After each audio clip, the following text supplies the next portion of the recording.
एक 23 साल का लड़का जिसे खुद को पता था कि उसकी जिंदगी बस कुछ ही दिनों की मेहमान है, वो अपने आखिरी समय में क्या कर रहा था? वो लड़का मस्त बैठकर लेनिन की किताब पढ़ रहा था। जी हाँ, ये कोई और नहीं बल्कि वीर भगत सिंह था। वीर भगत सिंह वो क्रांतिकारी जिन्होंने अंग्रेजों की नाक में दम कर रखा था। भगत सिंह का जन्म 28 सितंबर 1907 को पंजाब के बंगा गांव, मतलब आज जो पाकिस्तान में है, वहां हुआ था। उनके जन्म के दिन ही उनके पिता किशन सिंह और चाचा अजय सिंह जेल से रिहा हुए थे। शायद तभी से ही उनकी किस्मत में आजादी की लड़ाई लिखी जा चुकी थी।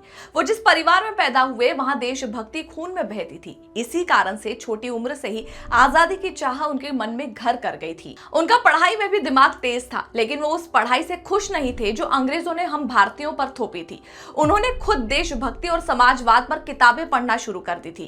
कार्ल मार्क्स, लेनिन और बिपिन चंद्र पाल जैसे क्रांतिकारियों का असर उनके विचारों पर गहरा पड़ने लगा था। क्रांति की तरफ पहला कदम उनका 1919 में पड़ा, जब जालियनवाला बाग हत्याकांड हुआ। तब भगत सिंह सिर्फ 12 साल के थे। जैसे ही उन्हें ये पता चला तो अगले ही दिन पैदल अमृतसर वो चले गए। अंग्रेजों के इस कट्टर नरसंहार के मंजर को देखकर उनके मन में अंग्रेजों के प्रति अत्यंत क्रोध और बदले की भावना उत्पन्न हुई थी, जिसके बाद खून से सनी मिट्टी उठाई उन्होंने और एक बोतल में भर ली। उसी दिन उन्होंने कसम खाई कि जब तक अंग्रेजों को इस जमीन से उखाड़ नहीं फेंकेंगे, चैन से नहीं बैठेंगे। 1928 में साइमन कमीशन के विरोध के दौरान लाला लाजपत राय पर लाठीचार्ज हुआ,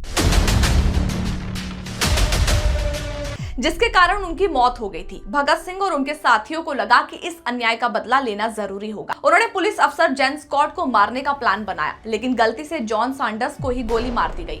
अंग्रेजी हुकूमत के खिलाफ ये उनकी एक खुली जंग थी, जिसके कारण ब्रिटिश उनके खिलाफ अरेस्ट वारंट जारी कर देते हैं। और फिर भी भगत सिंह 1 साल तक ब्रिटिश के हाथ नहीं आते और फिर 1929 में भगत सिंह को अरेस्ट कर लिया जाता है। पर यह कोई ब्रिटिशर्स की सफलता नहीं थी, बल्कि उन्होंने खुद को ही अपने आप अरेस्ट करा दिया था। हुआ कुछ ऐसा था कि ब्रिटिश सेंट्रल असेंबली में 2 बिल पास किए जाने थे, ट्रेड डिस्प्यूट बिल और public safety bill. Indian nationalist के विरोध के बावजूद भी इस बिल को पास किया जा रहा था, जिसके कारण भगत सिंह, चंद्रशेखर आजाद, राजगुरु, सुखदेव और बटुकेश्वर दत्त ने सेंट्रल असेंबली में बम फेंकने की योजना बनाई थी। लेकिन ध्यान रहे, उनका इरादा किसी को भी मारने का नहीं था। बम फेंकने के बाद उन्होंने खुद को गिरफ्तार करवाया और इनकलाब जिंदाबाद का नारा लगाया, ताकि अपने विचार पूरे देश तक पहुंचा सके। वो चाहते थे कि उनका ट्रायल एक क्रांति की मशाल बने। जेल में रहते हुए भगत सिंह निडर थे। उन्होंने अंग्रेजी सरकार के खिलाफ भूख हड़ताल की। तुम लोगों को यही खाना मिलेगा और यही खाना पड़ेगा।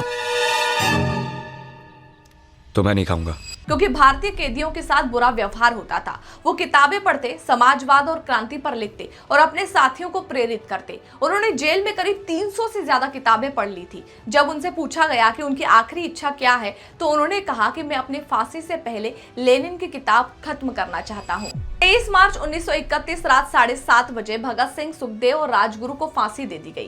कहते हैं जब उन्हें फांसी के फंदे की तरफ ले जाया जा रहा था, तब वो जोर जोर से एक इनकलाब जिंदाबाद घोष कर रहे थे। 23 साल की उम्र में वो शहीद हो गए, लेकिन उनके विचार, उनकी हिम्मत और उनका नाम कभी भी नहीं मर सकता। आज भी जब भी देशभक्ति की बात होती है तो भगत सिंह सबसे पहले याद आते हैं। उन्होंने सिर्फ एक इंसान के तौर पे ही नहीं, बल्कि एक विचारधारा के रूप में भी खुद को अमर कर दिया है।